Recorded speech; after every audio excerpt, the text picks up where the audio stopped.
Hello, and welcome to what is honestly my second attempt at trying to review the mortifyingly difficult jigsaw puzzle that is Revenge of the Fallen Sideways. If you hear little tiny footsteps wandering around, it's because today I've got one of these, little zigzag. Yeah. I'm going to have a little bit of a play today, seeing as Zoe's here. I've tried to do this figure already, and it's just difficult because I'm going to do today's review in bits. I'm going to do the front and I'm going to do the back, and that way I know I can do the front fine. That's all good. But doing the back, especially standing him up while you've got the camera on and just trying to get the leg arrangement right to actually put him in a position where he'll balance on the back wheels and his feet all at the same time and get him to stand up is a task. So that's what today's task is. At the beginning of the week I picked up a couple of toys and said, what one do you want to look at? And today is the turn of the Mighty Horse, who seems to be back with a vengeance lately with his TFX Buying Guide XXX channel as well. So if you want to know about old toys and you know, whether it's good or whether it's not, or whether it's a reissue or whether it's an encore or whether it's a genuine G1, then check out the channel, make some requests. I'm sure he'll do whatever you ask, as long as it's probably, knowing him, not got any trousers on. Without further ado, let's do the review of the car itself. First thing I really like is it's got the faux engine in the back, and as you can see, there's a big space at the back, which I think, you know, makes a nice change, because normally there's some gubbins in there. But he's got kind of an imprint of the engine on the back, which is where the Audi's R8 engine would normally be. Wheels are all sorted. It tends to do this, because no matter how I try, I can't fold the wheels in enough that it just sits on this buzzsaw thing that comes on his arm, and it just won't tuck away enough underneath. I'm sure I'm not doing anything wrong, I just can't get it to sit far enough away that it really rolls very well. I have sort of wrestled with it for a little while, and I'm just not sure how to get it going any better. Now, it is very panelly, all of these here and these bits down here. I mean, yeah, alright, that would be where the bonnet normally comes and that sort of thing, but it's a bit panelly and it's a bit blocky, especially on the roof. I think the black version, which I think was dead end, would be better because you wouldn't see the panelling quite so much, but I'm not buying another version of this toy. I just don't think it's worth it. But overall though, she's a winner. I mean, it's definitely an Audi R8. It you know, does exactly what it says on the tin. You know, it's quite nice. So, right, let's do the front end and then we'll do the back end, and then I can go back and rewind bits if necessary, because it's a bugger. So the first thing is, if I hold that up close, you can see that this is a button, and there's two halves to the button, but no matter how much I try, if you press one half, the whole thing happens. So as I press it, watch the wheels and watch the red flap underneath. You ready? So the wheels are tucked in, and the red flap underneath has come down, which is going to be his, I suppose it's going to be his tummy. You take the arms, all the arms are folded away underneath here. So if you take that and pull that, you can kind of wangle everything up a little bit. One of my special little transformation words, wangle. Try and get it in a sentence today. Hello, Mr. Bank Manager. Today I'd like to wangle some money off you. No! Then the next thing we do is you take the back end and flip that up. So that goes up on the roof, and then the bumper folds back under itself. That's going to be his back. Don't flip this right the way up for now, because it's going to get in the way otherwise. And then you take these bits at the sides where the windows are, kind of pull all that up.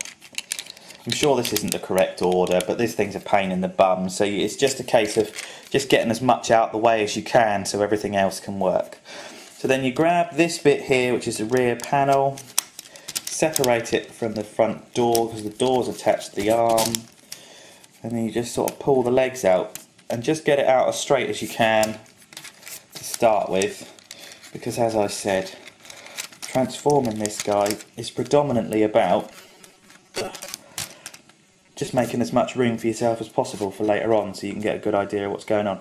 So now we've got a smooshed up piece of mess. Okay, now with this smooshed up piece of mess, I said I'll start with the top half.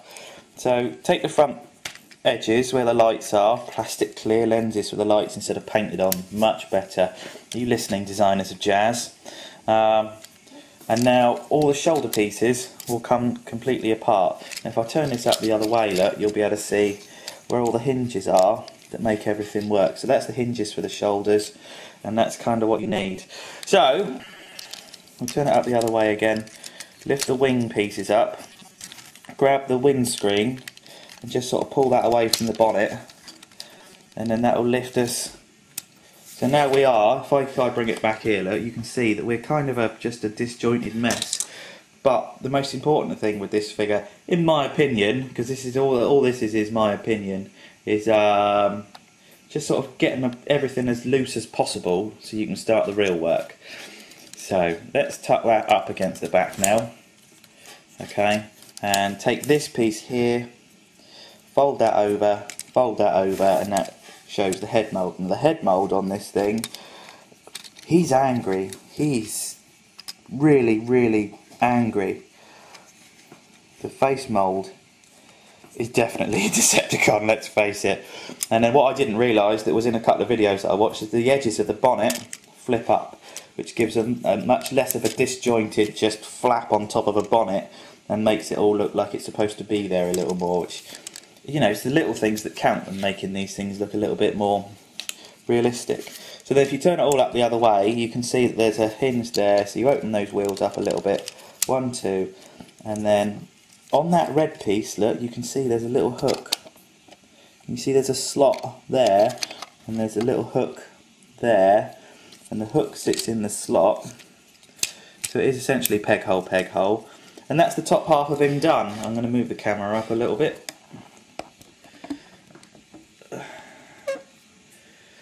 So that's essentially the top half of him done. Bottom half, right, bottom half, part 2, and I'll go back if I have to. Okay, you need to turn these bits around underneath. Okay, flap that all the way around the back, and then there are pegs there, peggies, I can't see very well, pegs there, and that peg goes into that hole. But is it an easy job? Is it, bugger? You've just got to sort of fight with the angle of the legs. There we go. Done. Flip that down, which is his feety. Let's do it on the other side. So flip the wheel all the way around, flip the rear panel of the car over, and then we'll look for put the peg in the hole, which is just by moving and finagling stuff around. There, so we're in, okay? Flap that down, put all that back up to the top so it all works. I'm doing all this off camera, I'm very sorry, but my tripod's broken. Right, so there, top end, okay? Flapped everything up to the back, all the junk sits on the back so it's kind of out of the way. And then with the legs, you've got to sort of bend the legs there. And what I do is put my feet on the ground, put your fingers on the feet, and just sort of move them around until he stands upright.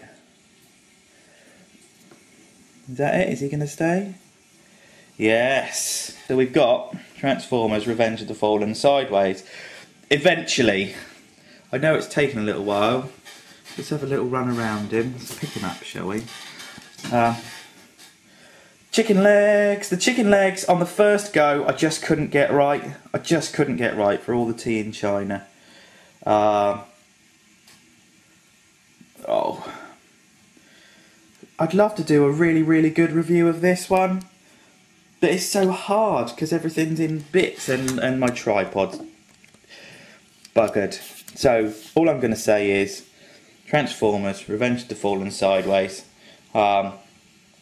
He is a really, really, really good character, but he's also a bit spindly, and I'm really not a fan of the transformation.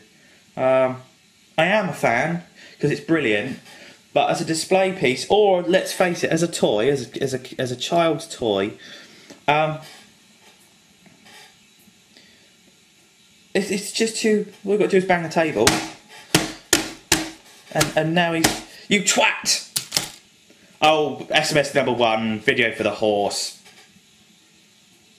Arrgh.